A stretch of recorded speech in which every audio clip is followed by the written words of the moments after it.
Podcast number, what number are we at? I'm going to go with my favorite number, 15.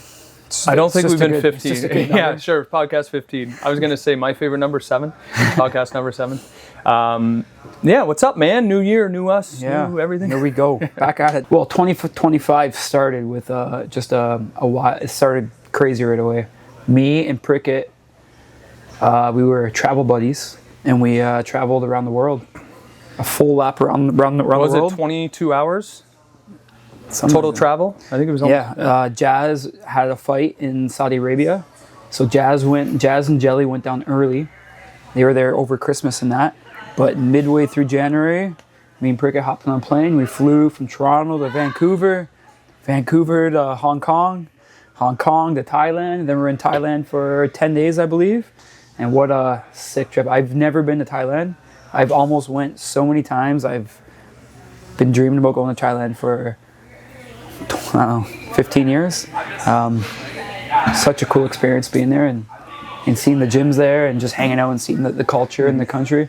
So much fun. And then training camp kind of ended there, and we flew from Thailand to Qatar, and then Qatar to Saudi Arabia, and then we're in Saudi Arabia for a week, I believe. And what a cool experience that was. That was like just something different. Never been in the Middle East before. Very cool. And then Jazz put on just a awesome performance. It was nice. Man, that was a pretty sweet moment right there in Saudi Arabia. Jazz being like the first ever UFC female fight in that's right, over there. So that was really cool. And she was fighting like a former title challenger, a very tough opponent.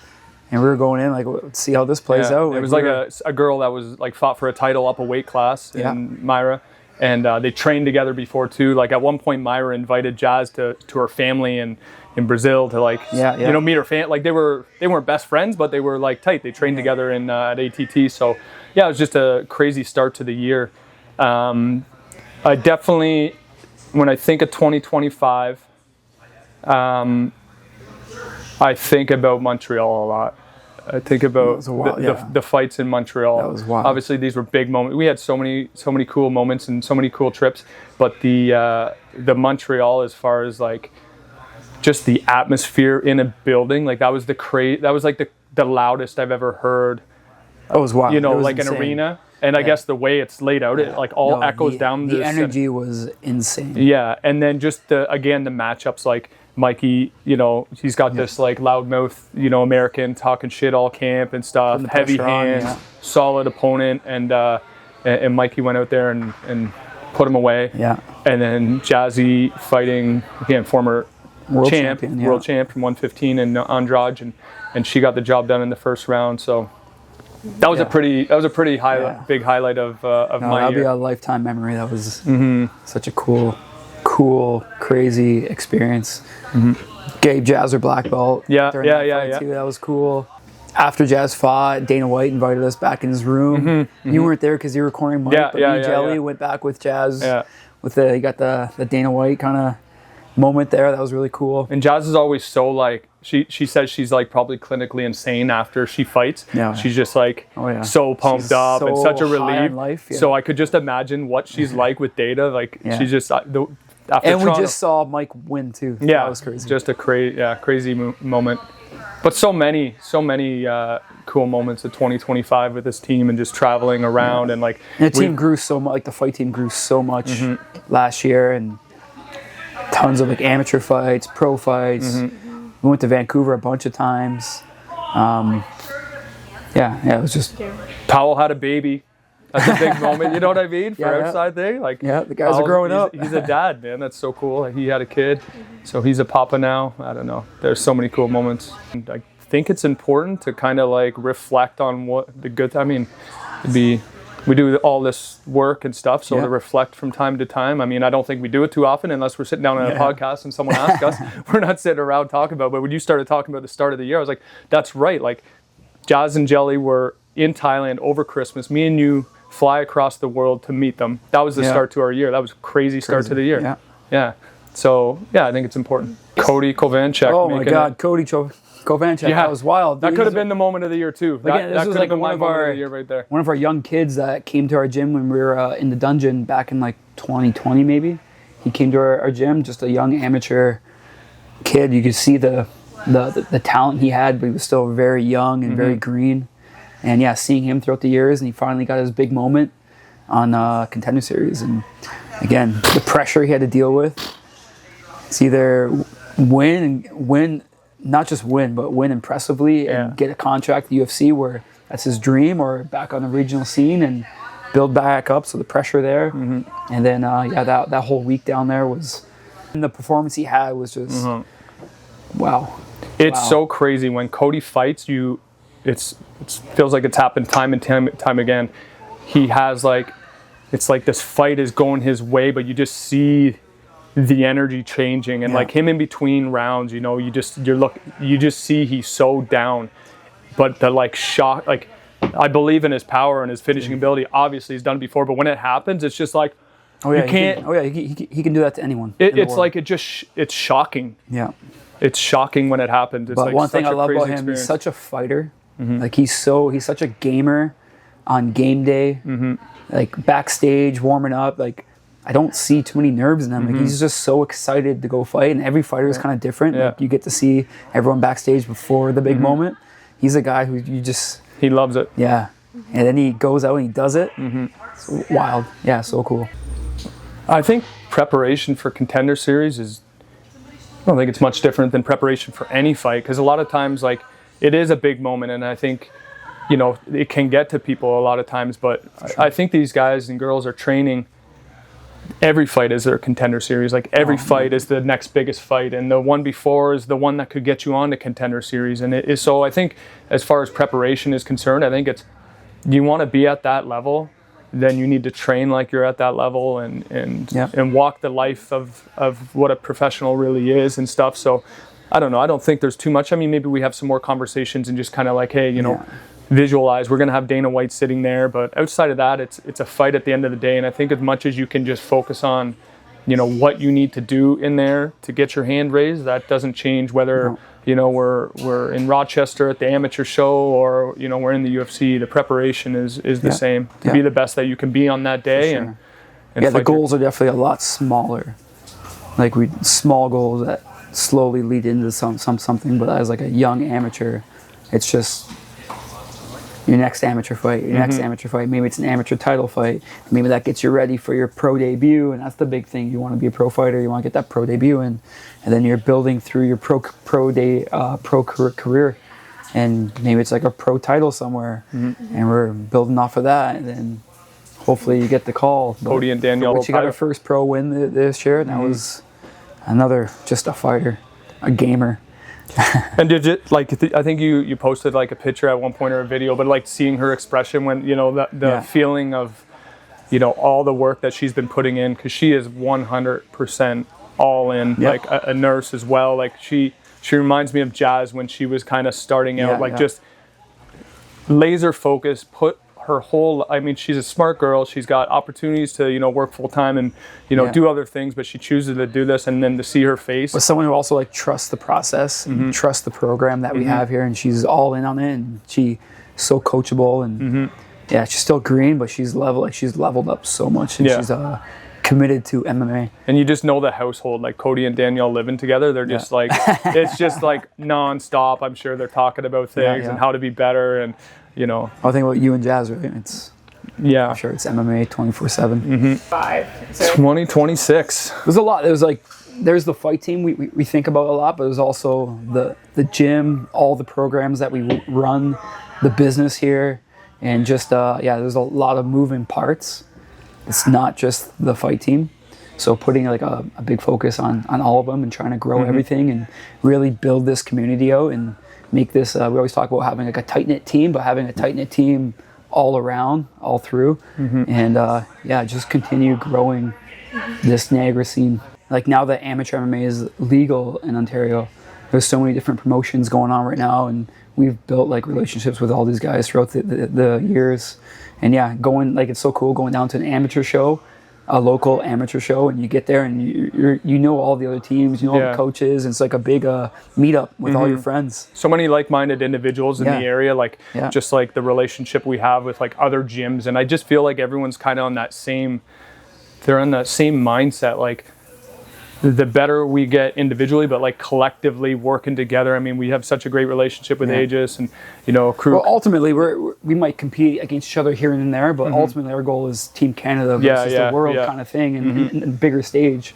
Like, we're not trying to just be the best in Ontario. Like, we're trying to, like, we all support each other, help each other out. We've had a lot of gyms come down, and when they have fights coming up and train with us, and vice versa, and we're all just leveling each other up for the bigger stage. I wanted to plug the kids wrestling. We got such a cool, like, I mean, I guess it's like our newer program. It's been a couple years. Newest program, right? Kids wrestling, when we introduced to that, it's like 8 to 16. Yeah. So we got some like little guys in there. Some of these kids are so good. Yeah. Like, these kids are, I don't think they realize it, but they're training MMA. We got kids that are here 5 days a week, and they're doing jiu-jitsu twice a week. They're doing the striking classes twice a week. They're jumping in on the wrestling class once a week. And there's kids that have been consistent for 5 years now, and they're still like in grade 5. Yeah. And they're sick. It's like the new Aidens. You got to get like for sure. Kiston and Brighton and stuff. It's just so fun seeing them level up and like their personalities change and it's fun.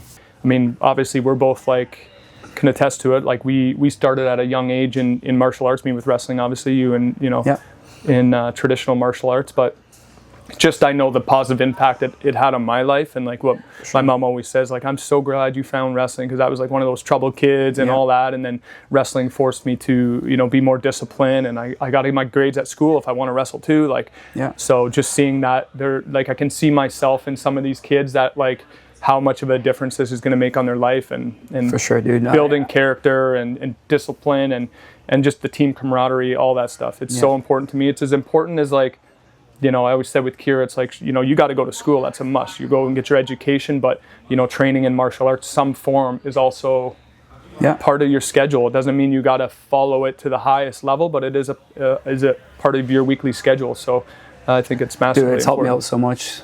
Growing up, like, the martial arts has changed my life so much. And first, just not on like the martial arts side, but more of just like confidence outside, being comfortable talking to random people and starting conversations. Like, it got me out of that little shy bubble. It really gave me confidence, and now trying to pass it on to everyone that walks through these doors. Just like little things like getting kids to raise their hand and talk in front of a whole class. Like that's tough. Like stuff like that helped me out with public speaking in school. Like when you have to do your public speeches, stuff like that. Getting just nervous things to do. I'm like, oh yeah, I competed in jiu-jitsu when I was a kid. Like that was nervous, and that made me more confident to stand up and speak my mind. Dealing with losses, like how big of a one of that is, because I mean, same with the pros. Like if you're training inside this environment, you're going to have days that don't go your way, or matches that don't go your way, or fights that don't go your way, and then overcoming loss and being able to be, you know, humble in victory and humble in defeat. But that is such a massive part of this sport. It's being able to deal with like, you know, your shortcomings and stuff, because inevitably life, you're going to have some rough moments, and it kind of prepares you for life. For sure. Like thinking of the kids doing a tournament, like how nervous it is for a kid to do their first tournament. Like I remember talking to Kira, her first tournament, how nervous she would get before, and we had to like sit down and talk through the tears, I think, actually, and get her to go do it, and then seeing how proud she was after she finally did it. And I bet you that, like, I know that carries over. For me, I carried over with like how to perform to your best. But like, you're going to school and writing a test, and you're nervous for this test. Like just those little tournaments, and not even tournaments, just grappling in the gym when everyone's watching you. It's nervous, and it just helps you. Carries over to like everyday life to put yourself out there, be vulnerable. Well, I think we're very, like, a big thing we always say is like for all the coaches, all the front desks, everyone's just, we know when it was our first day walking into a gym, and the nerves just to walk through the doors. So everyone's very welcoming. We're bringing them in. Coaches are giving some attention to them. They're making them feel comfortable. We're changing partners up. Everyone's just, that's how we want to run all of our classes. Very inviting, and you want to be a part of this team. You're a part of this family, and everyone's treated the same. And I was just thinking about like our Christmas party and stuff like that, because we do have like our individual, our individual, sports, I guess, in jiu-jitsu and Muay Thai and wrestling, and then it's just cool, like we said, I guess our line is like beginners to pros, kids to adults. Like, man, everybody's kind of pursuing the same thing in the sense of like bettering yourself and working on courage and facing your fears and stuff. So I think when you have so many people kind of pursuing the same thing and with their same goals, I guess it makes for a very diverse group of such a different group of people, and you get some like different mindsets, and like, I mean, like Tisha, starting out with you and stuff, like what other reality are we like, all intermixing like this? It's just so cool. And you get so many different personalities and backgrounds, and you probably wouldn't hang out with these people if you didn't do martial arts. Right. You all come into the gym, and next thing you know, we got all different walks of life on the mats, and everyone's just cool with each other because we're all love this one thing. And it's so cool. Yeah, you got the kids, like, obviously like following all the pros fight careers and stuff, so they're watching this happen too, and then they're like, they see the process and they see the steps that it takes to one get of to the level. Coolest things I thought was after Cody won the Contender Series, he was doing an interview, and we're all backstage of the event. And they're like, look at the camera right now, and we look at the big TV, and it's like 80 people at our gym just jumping up and down, going crazy. We got these young kids, we got parents, we got all adult members, all there just going crazy and just so happy. I'm like, man, what a cool event to be at the gym and watching that happen. You got Cody, who's the Muay Thai coach, and you've seen your coach achieve his dream. Yeah, really. And get you right in the feels. Yeah, it's good, man. That was cool. I forgot about that. Like, all these things, like the contract, but then going back there in that first interview and just looking over and like, oh shit, forgot about that. There's like, the whole watch we get to party, come back home and see everybody and celebrate with everyone. It was sweet. But having those like community events, I think are crucial and so huge. Like watch parties. We watched some UFC events where we had everyone come. Watch summer party or summer beach day. We had a beach day party, which is so cool. A bunch of people came out. We had beach wrestling. We had water gun fights. We had water balloon fights. Just a cool place to hang out. It's like grassroots. Like, it's, so much of the attention gets put on the people once they make it to the the big leagues. But given platforms for the younger athletes to try to develop and hone their skills, like that is absolutely crucial in the development of an athlete. Like, we got so many guys and girls, again, going back a few years ago, like not necessarily having the opportunity for competition and the spotlight to be on them and deal with those big moments. And now I think with amateur MMA being legal in Ontario, there's just so much more opportunities for them. And then you're seeing, like, at our gym now, we got Cody in UFC. He's on the mats every day. Jasmine's on the mats every day. Mike Malat's always on the mats. So we got these young guys, they get to see it firsthand, and like they're huge role models for them, and they're like, man, I can do that too. Now it's just like, it makes it more realistic for a lot more events here, a lot more promotions trying to help you out, help the local scene out, and build the fighters up. Where like back in the day, it was all illegal. Like when I was fighting, like I didn't fight in Canada until like my last couple fights. Everything else was out in the States somewhere against the hometown guy they're trying to build up. It was a lot tougher to make it. Where I think now, Canada MMA is, I think, thriving right now. It's only going to get better and grow more. So, like when I was younger, MMA was really like frowned upon. It was not mainstream at all.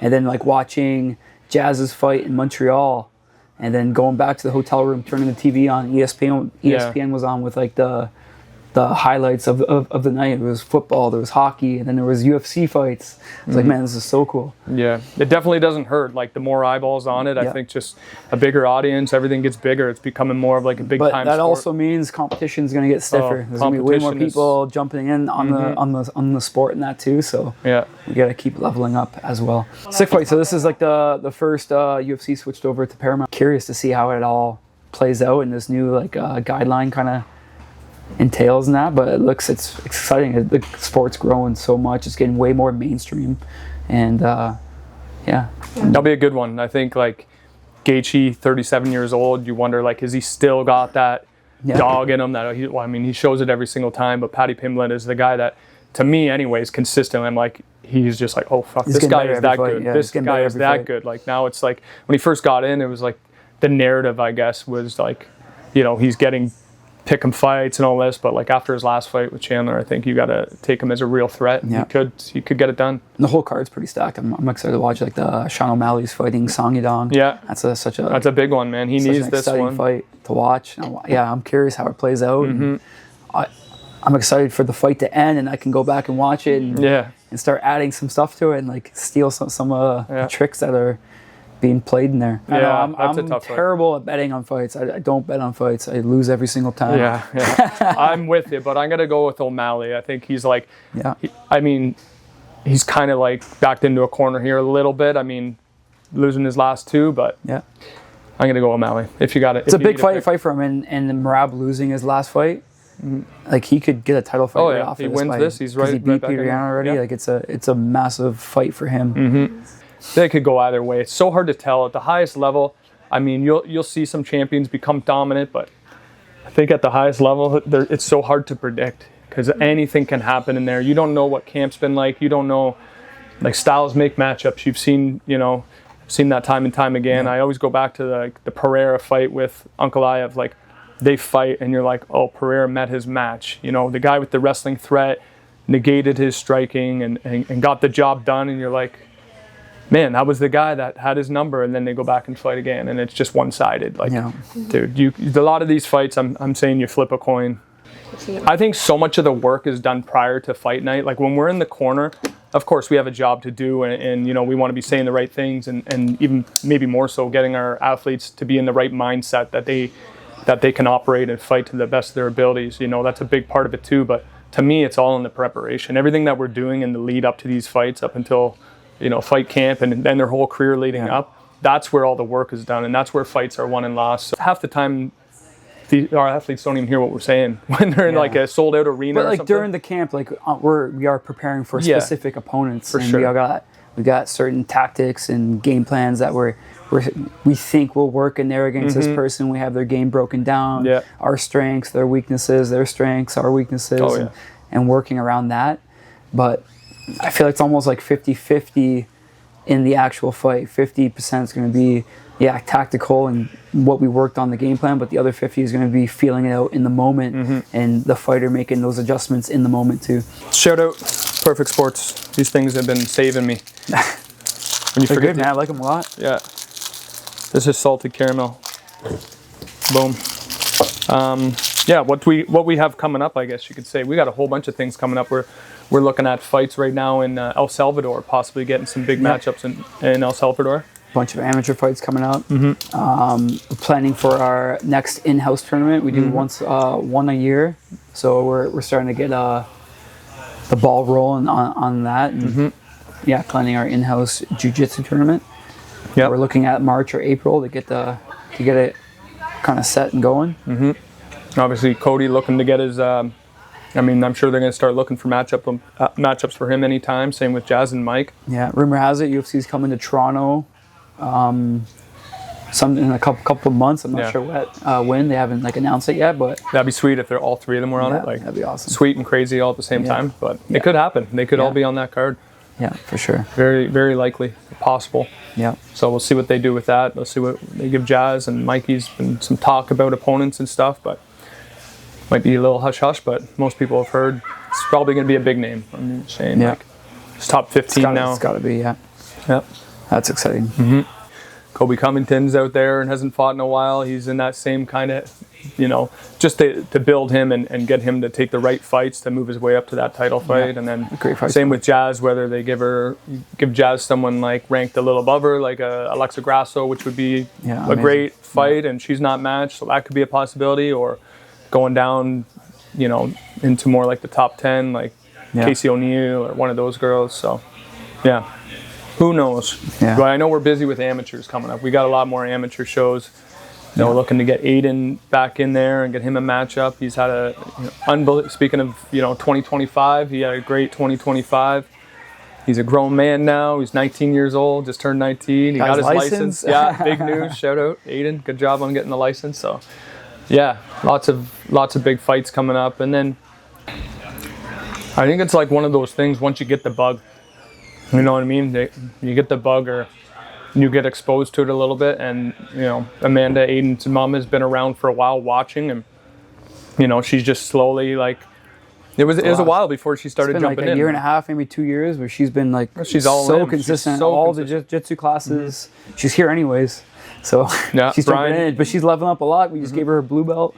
Yeah, so cool. Brian was training for a while there got his too. blue belt obviously. too, yeah. He got his blue belt. So it's a whole family affair, and I'm sure they like watch all the UFCs together. It's cool to share something with your kids, like, you know, Amanda and Brian are like the perfect example of like, you know, supporting their child, but not like pushing or trying to make their child do too much. Like, you know, Aiden has a real love for the sport, and they've just nurtured that and supported it so much. Like I said to Amanda the other day, like that's motivational to me. Like I want to be able to like support Kieran the same way you guys support it.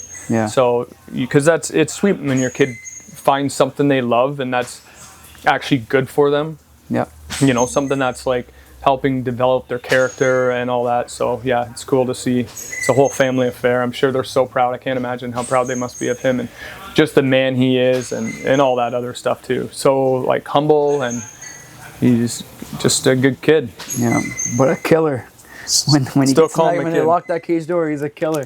At what age do you stop calling a kid a kid? And Yeah. he's like a kid to me, but he's a grown man now. He's a man in there, Yeah. training with all these like, and he's been training with like Mike, and I mean even Aaron and Powell and Kevin, all these guys, Luke consistently, Clayton. So it's cool.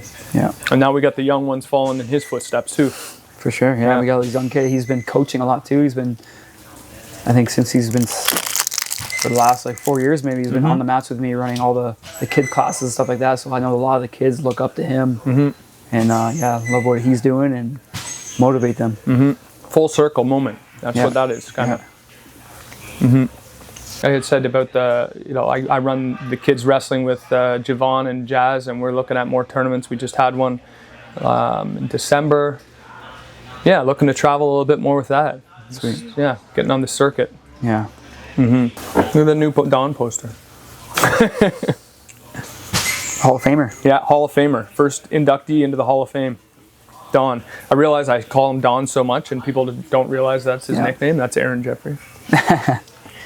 Yeah, the Christmas party, that was cool. Yeah. We every Christmas party we give out a bunch of awards for all the programs and classes and stuff like that. Then we get into our fight team, and we just have fun with it. Like we had the knockout of the year and submission of the year and athlete of the year for the pro team. And this year we did our first ever. Someone who's been with us way before the gym. Who's been, he's a vet here. We call him the team captain, and someone that every fighter looks up to. He lives the lifestyle, and we awarded him the first ever Niagara Top Team Hall of Fame. So cool. Yeah. Yeah. Anything else we have coming up? In the moment, I'm sure there's a ton, but I can't think of anything. Oh, that was good.